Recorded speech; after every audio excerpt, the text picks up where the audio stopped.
Welcome back to The Talk Tonight. We continue our conversation with incumbent Syracuse Mayor Stephanie Miner, talking about some of the biggest issues of the day. Let's talk a little bit about Mark Harrigan. It's a news story that we told folks about the update to it just a couple of minutes ago. He was hired as a DPW worker. He had a long history of abusing boys. That you have said that you don't want to change the policy within the city of Syracuse to do background checks on these folks. Does looking back on this now make you want to change something now that we've learned just how awful this man is? I mean, police have called him the most prolific sex offender that we've seen in the city's history. Well, we do background checks on employees who are in positions where they interact regularly with the public. In certain places we don't. But you know, Mark Harrigan was hired in 2009. That was before I became mayor. And as you said, he lied on his background. He lied on his application. So we have taken what has happened and been much more strict about checking into references and checking what they do say on their applications. But again, this was somebody who came to the city of Syracuse in 2009, lied, and then was picked up in the system and prosecuted and is now making his way through. Is it just too expensive to do background checks on some of these employees? No, that's not the issue. The issue is that, you know, there are a lot of people in the city of Syracuse who have had run-ins with the law or who have had issues and have been arrested, and you know, we believe in the city of Syracuse you should have a second chance.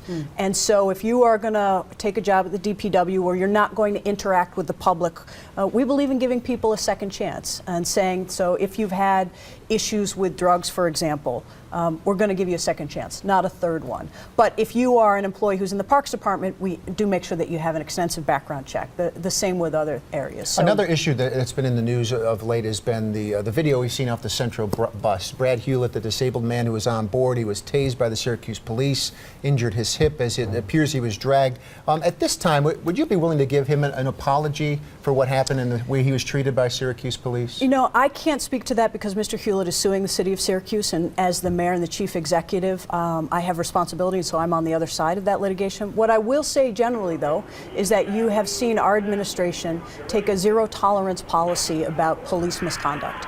And within the first 6 months of me becoming mayor, I made some very public statements and took some very tough decisions about holding police accountable.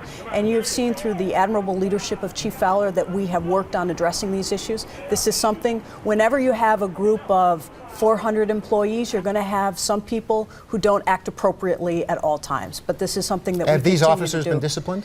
Again, I can't talk about this specific case.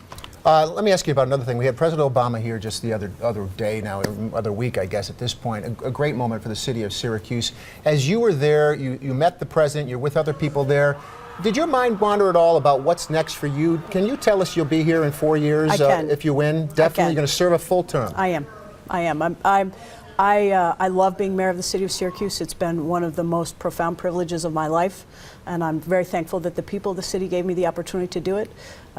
I have been very fortunate. I've been surrounded by very good people, and we have, in times of tremendous challenge, really moved the city forward in leaps and bounds, highlighted by the fact that we had the President of the United States come to a city high school and talk about the good work we're doing in education. Does that inspire you to want to do something in Washington someday? If you win a second term and you, as you promised, stay in office for 4 years, do you eventually see yourself going to Washington, or do you have other higher ambitions after this? I don't. I'll tell you that one of the best parts about being mayor of the city of Syracuse is that you can see the fruits of your labor. You can really do good work and see it in the neighborhoods and in the schools and with the people you meet every day, and you're closest to the people that you come in contact with.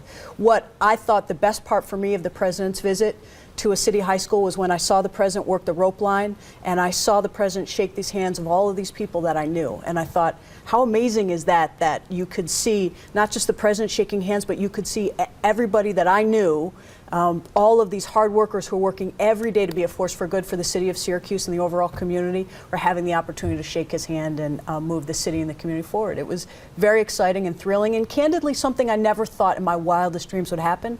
But it did, and it's a celebration of our entire community, because he didn't come to Syracuse just because of something I did or something the superintendent did. He came to Syracuse because of things and hard work that this entire community has been doing for years to make sure that we give our most precious precious asset, our children, the best chance at their future that we can. So no thoughts, though, yet on future political Look, ambitions. I can't tell you what I'm doing tomorrow afternoon. So Well, we can I just tell know you- Tuesday I'll be voting. We for can tell you sure. tomorrow morning you have to be at a school for opening day. We just Yeah. got the news release from your staff, so we'll let you in on that Thank you schedule. very much. We appreciate you taking the time today, My Mayor pleasure. Miner, as we continue our conversation with all the candidates on the Democratic side running for mayor of Syracuse. We will be speaking with Alfonso Davis here tomorrow night. But first, let's check with meteorologist Wayne Mahar. He's out of